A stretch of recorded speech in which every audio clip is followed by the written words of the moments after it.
Welcome to UNSHAKEABLE, the podcast that shares stories of resilience in the face of life's toughest challenges. I'm your host, Siviwe Shakes Soizwapi, and each week we dive into real conversations that not only inspire but help us grow, offering insights on how to navigate our own struggles with strength and purpose. Because resilience isn't about being unbreakable, it's about standing firm when life tries to shake you. This is Unshakable. Let's get into it. Hello. Once again, Unshakable family. Today I am blessed and honored to be joined by two incredible human beings. They're really unbelievable. I mean, they unbelievably generous, unbelievably strong. Sitting next to Paul and Andrew from Sweat 1000. Gents, it's an honor to sit here. Welcome to my podcast. Thanks for having us. I think it's an honor for us to be here. Yeah, I think first of all, I have to mention that we just did a Sweat 1000 class, which is something that I cannot not mention. I brought my wife along and it was amazing. Every time I'm here, I try to burn 1,000 calories, but today I was close.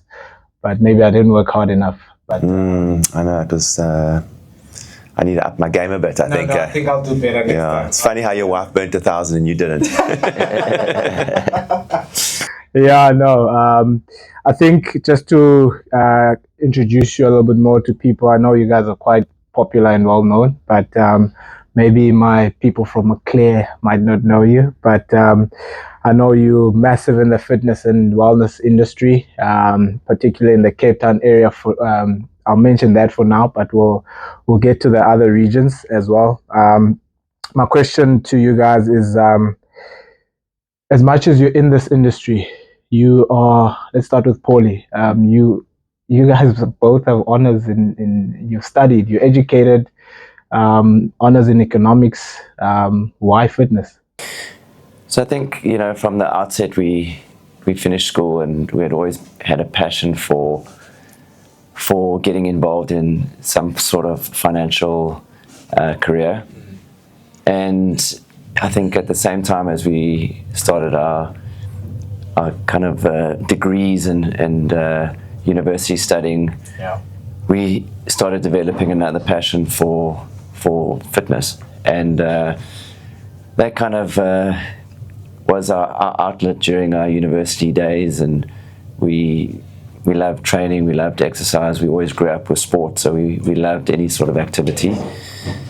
And I think, you're very young when you make those decisions about a career, and it's a hard choice to, at 17, 18 years old, decide what you're going to do from a studying perspective that's going to determine what you're going to do from a career perspective for the rest of your life.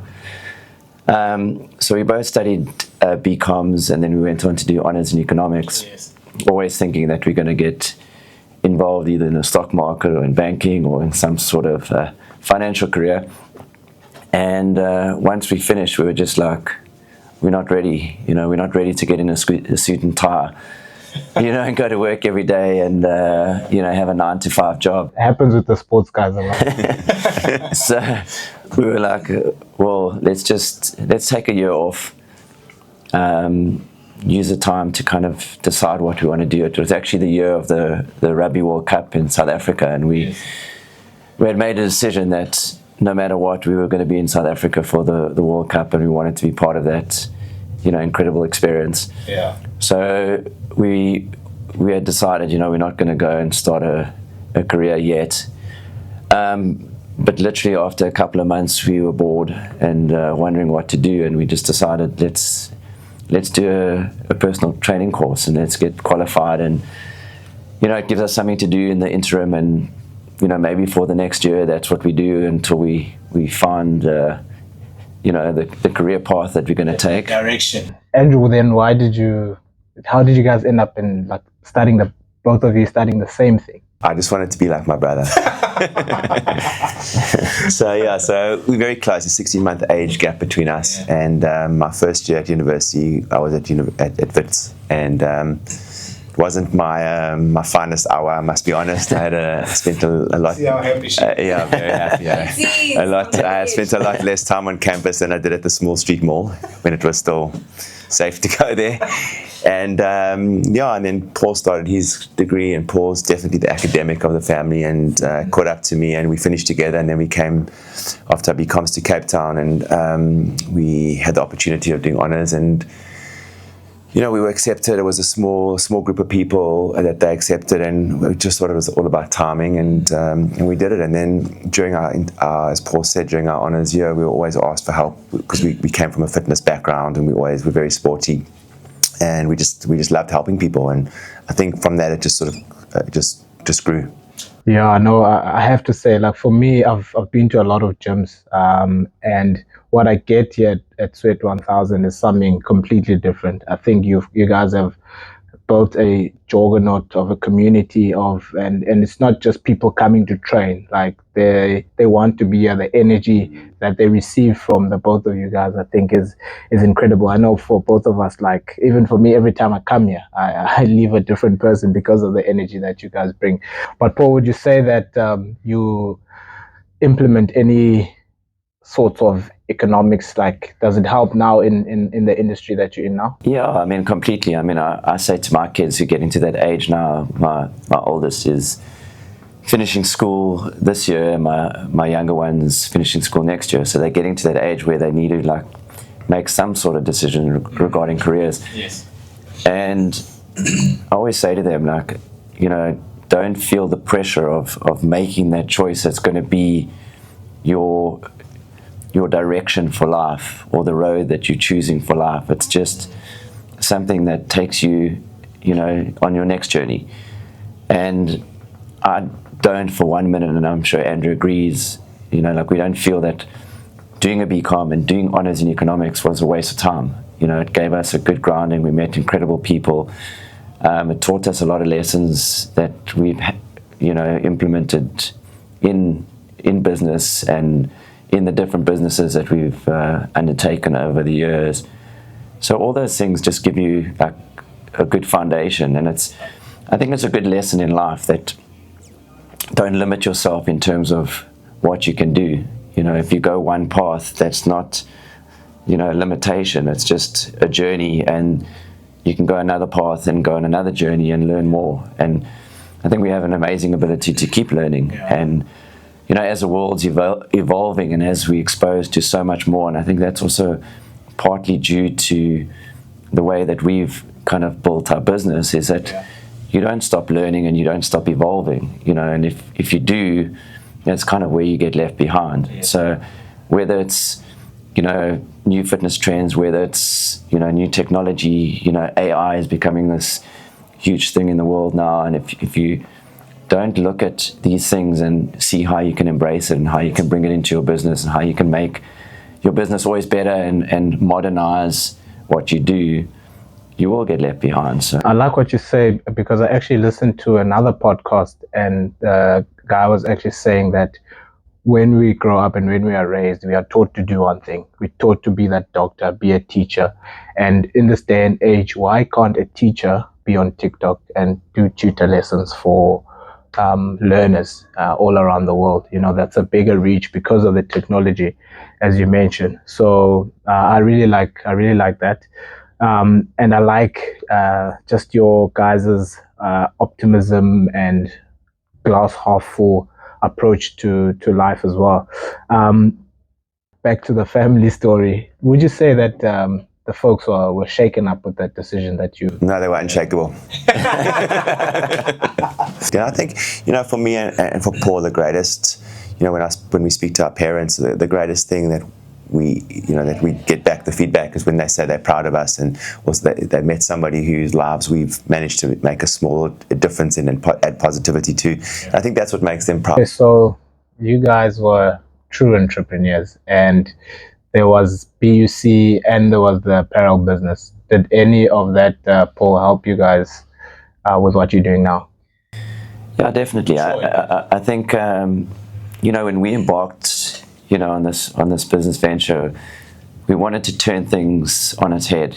We always looked at fitness, and I think that's also where, like, coming from BComs and honors in economics, you look at things a little bit differently. And we were like, it's a weird industry because you take the majority of the people that are going to gyms, they're paying membership and not actually using the gym. Yeah. So gyms rely on people paying and not coming.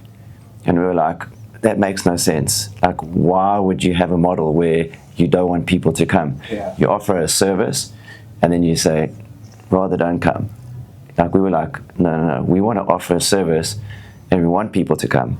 And we want them to come as much as they want to come, and we want them to come more, and we want them to tell their friends, and we want them to get results. Yeah. And fitness is something like that. I mean, it's like, the more you do it, or the more kind of frequent you are, and the consistency element, the more benefit you're going to get, and the more results you're going to get. And when people get results, then they want to, tell their friends, like, I've lost weight, I'm fitter than I was before, I'm leaner than I was before, I feel better than I was before.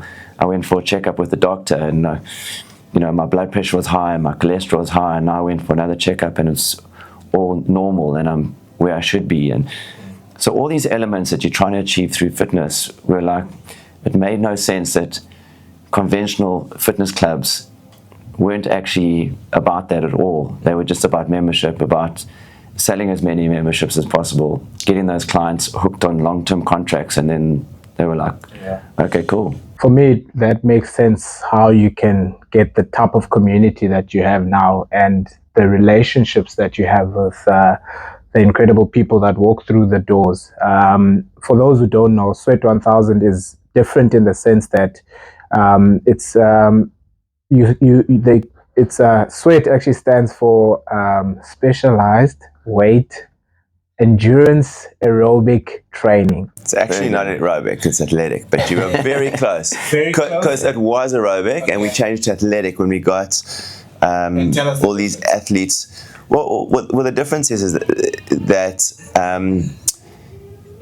the concept is catering for all different kinds of fitness levels. So we want the athlete, but we also want the person that thinks they're an athlete to come and train with their favorite athletes. So, and that's what inspires people, because you can come into a class and you never know who's going to be in the class. So it might be some guy whose biggest hero in the world is some famous football player or rugby player, and they get in the class and that person's in the class and they're able to not compete, but to actually complete the class with that person. Sort of like a golf handicap system where you can do different kinds of levels in terms of the treadmill work. And then, it's like having a golfer who's a scratch handicap playing with a 24 handicap, and you can still start the round together, finish the round together, and both have great rounds. So that's really what we wanted to encompass by having the athlete side of it, is that your favorite athletes will be in the class and might be in the class, and that little bit of motivation can change someone's life forever. That's an incredible. Because I know, like for me today, I can say I had shakes in my class today. So that for me has like made my. But that's just shakes. You guys had Jean-Claude Van Damme. Yeah. In this. Well, he was at BUC, he wasn't at Sweat. So. Oh, is it? Yeah. How was that? Yeah, it was interesting. He's an interesting guy. We've had, like over the years, we've been very blessed. We really have, and we've had a lot of celebrities that come in and out of the gym. And at the end of the day, we're all people. We've all got we've all got this desire to live for a long time. But it's all very well living for a long time. But if you can't be healthy when you live for that long time, it's pointless. Yes. So our whole goal is to make people live for a long time, but also and be healthy, so that they're mobile, they're flexible, and their quality of life is when they're 70 or 20 it'll never be the same, but they're still able to live as a 20-year-old at 70 and feel like they're 20 because they're able to compete in a classroom environment or in the gym with a 20-year-old. And that's really what we try to put across to all our members and everyone who comes in. It's literally like a playground for young kids, where you go into a playground and kids just gravitate towards one another. It doesn't matter about what house you live in, what car you drive, what religion you are. So we try to create that playground at our facility that everybody comes in, gravitates towards one another. No one cares about how much money you got or any of the other stuff that society sort of make so weird and wars are fought over. It's not in our nature. And you know, I speak on behalf of Paul and all our trainers and everybody who's a member here and who does sweat, is that everybody's just, it's positive energy. And when you surround yourself with positive people, positive things happen. It's what you manifest in life. So if you surround yourself with people who pull you down all the time, or you're in a relationship that's toxic and people are pulling you down, that relationship is not a fun relationship to be in. So you want to be surrounded by people that are positive, that make you become the best version of yourself. And that's really what we do. You guys have, like I said, if I'm around you guys, there's so much positive energy. And would you put it down to just the community that you feed the positivity out of, or what gets you guys to look at the world from this positive lens that you do? So I'll tell you what is from my side, and Paul can also comment, because I'm sure he's pretty similar in what his beliefs are. But you know, you wake up every day and all you hear about is wars and people fighting and crime, and it's all the negative stuff. So I hate confrontation, I hate negativity, so I disassociate myself from it as much as possible. Yes. And I try to surround myself with people that are positive. And I'd always try to, you know, when people come in and they say, I'm feeling tired today, I don't feel like working out, you've always got to look and say, listen, you're very lucky you're able to exercise, because it's a privilege. And you know, as a professional sportsman, being injured, it's like, you know, it could make you miss the Olympics or a world championship, and a lot of stuff goes through your mind where you start doubting if you're ever going to get back to where you were before. And so when you are able to exercise and you are fit and you are healthy, you've got to grab it with both hands and just enjoy every single second of that fact that you're able to exercise and be positive. So stay away from the negativity, be grateful. Right, like, and I say to my kids, it's the simplest thing. And if you want to do something really cool, and every day for 1 month, write down one thing you're grateful for, and at the end of that month, read those 30 things to your family.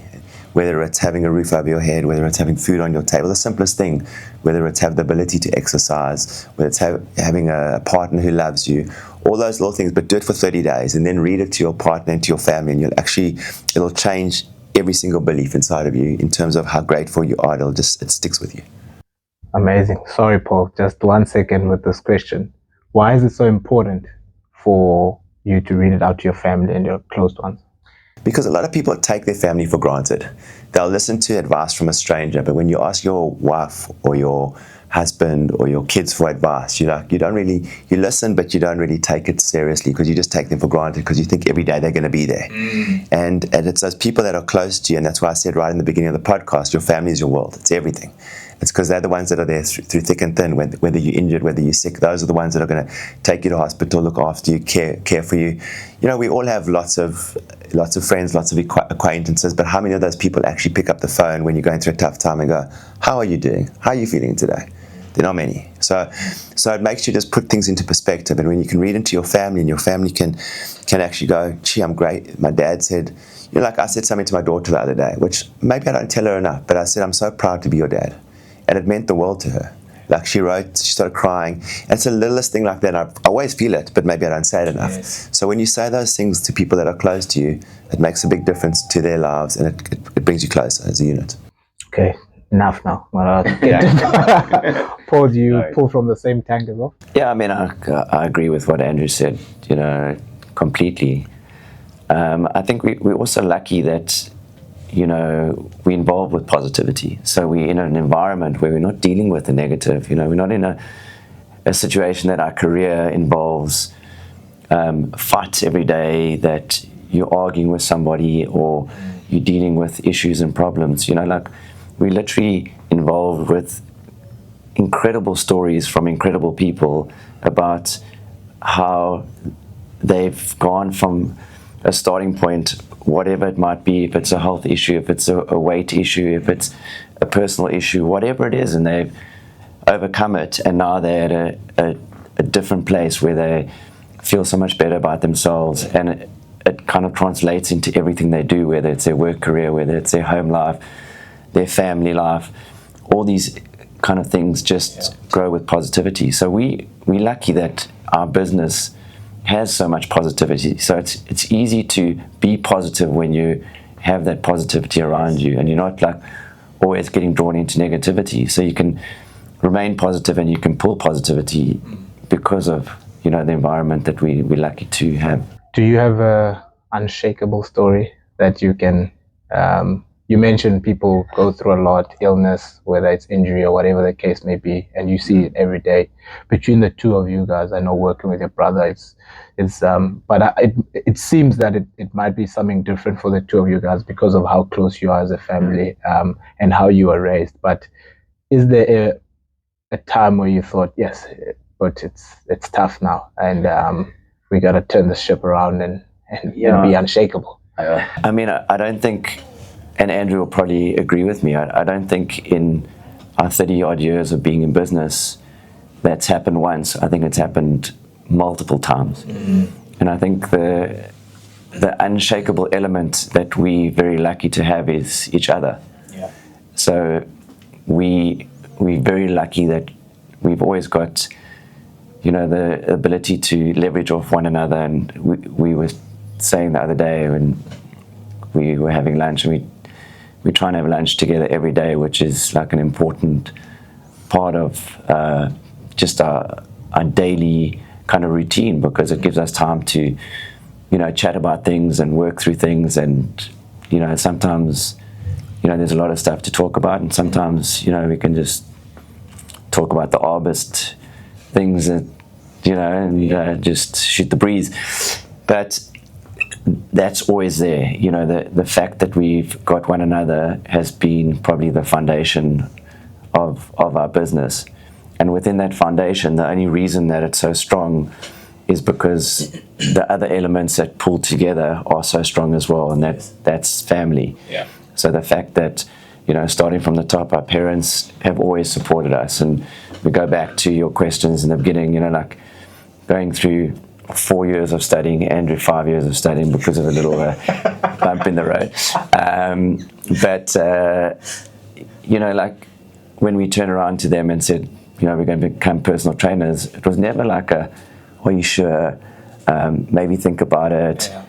Can we send you to someone for counseling? Or, you know, like, how can we sort this out? It was always like, if that's what you want to do, great, we'll support you, you know, and we support your decision, and good luck, you know. And it's always been that thing. So from the top down, you know, with our parents always supporting us, to having a strong family structure at home that, you know, with wives that are supportive. I mean, as you mentioned, we've had so many kind of obstacles to overcome over the years that it does put stress on a family. So it's important that your home life is stable and strong, you know, and able to, you know, when you get home from a tough day and you're dealing with a lot of things that you've got to kind of sort out, that they're there for you, and they support you, and they help you through those tough times.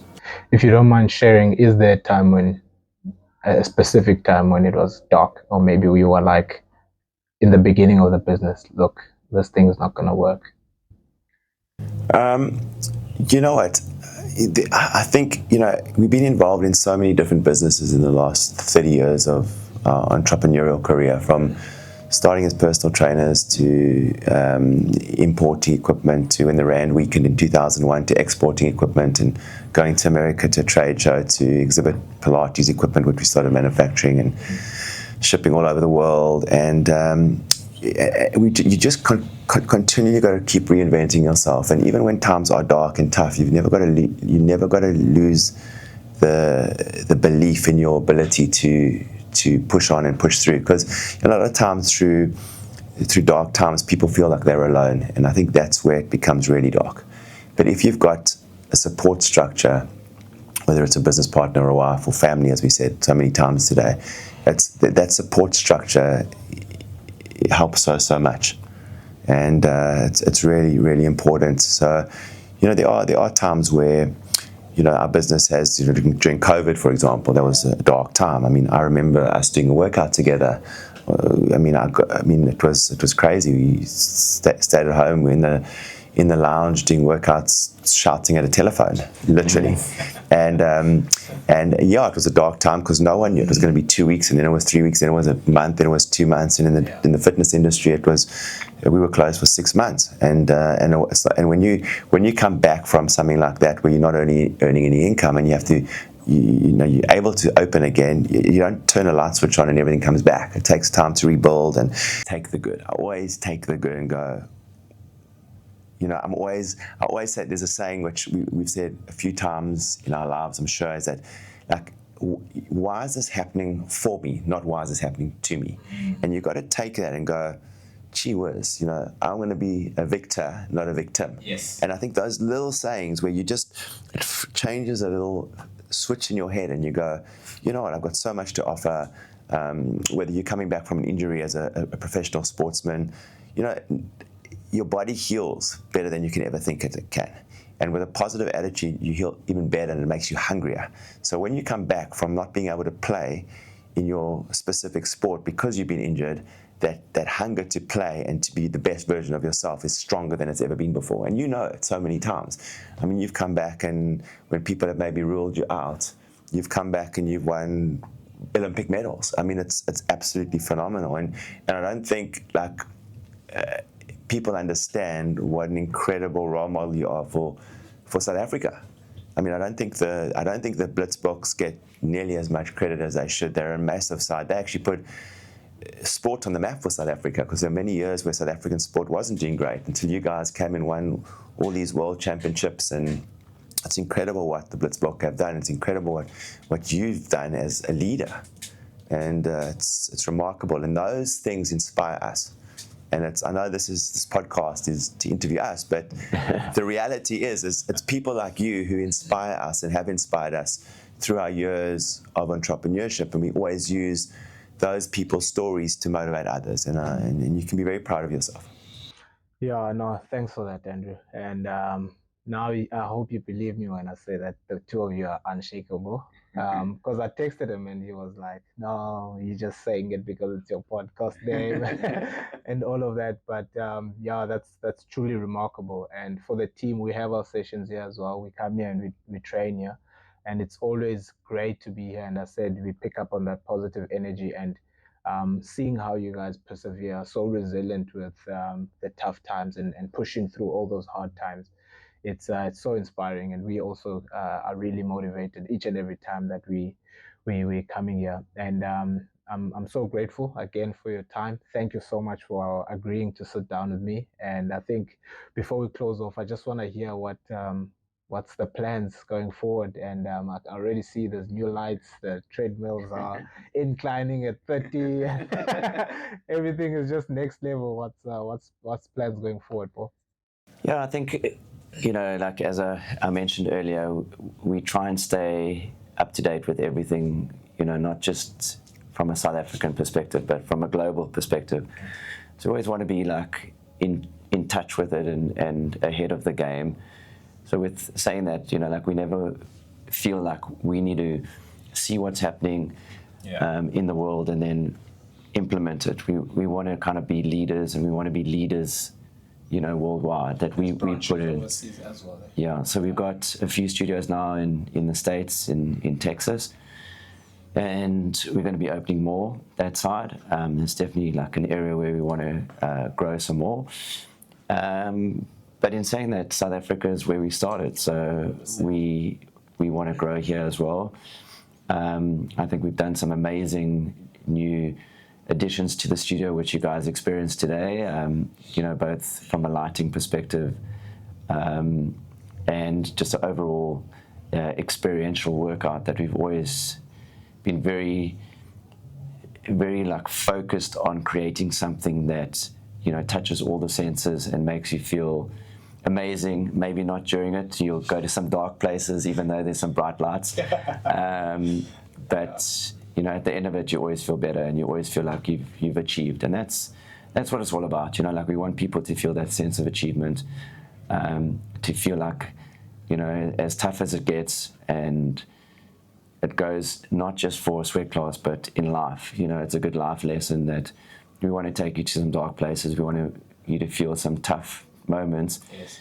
but we want you to overcome it. And it's the same in life, that if you can do it in a sweat class, when you step out into, call it the real world, Yes. whatever gets thrown at you, you're going to just, roll with the punches and take it all in and move forward.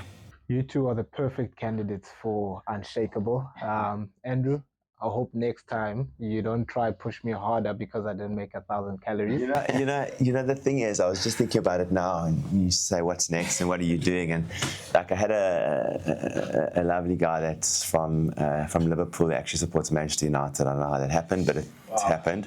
And he lives in Dubai now, and he came to have a look at our facility the other day, and he said he's been to a lot of facilities all over the world, but he's never seen a facility where the community is so positive, number one, and so strong, but also, besides having just the gym and the sweat class, we've got a lot of amazing recovery options. And I know you guys do a lot of stuff for recovery. So we've got our physios and our massage therapists, but we also do a lot of ozone therapy and ice baths and hyperbaric chambers. And I think that's also tantamount. Recovery's become a big thing in the last little while in terms of living longer and looking after yourself, because if you just push, your body eventually will break down. So it's very important to recover. So the reason I'm saying that is because if you need recovery before your next class, so you can push a little harder, get to that 1,000 calories, we've got it all here for you. 100%. Gents, thank you so much for your time. Unshakable family, thank you once again for tuning in. It's been amazing. I think we can learn so much from Paul and Andrew, really positive gents, and really close to me as well. I value the relationship that we have, and I'm glad they could share a little bit about their journey and how they were so unshakable. We'll catch you guys next time on another episode of Unshakable. Cheers.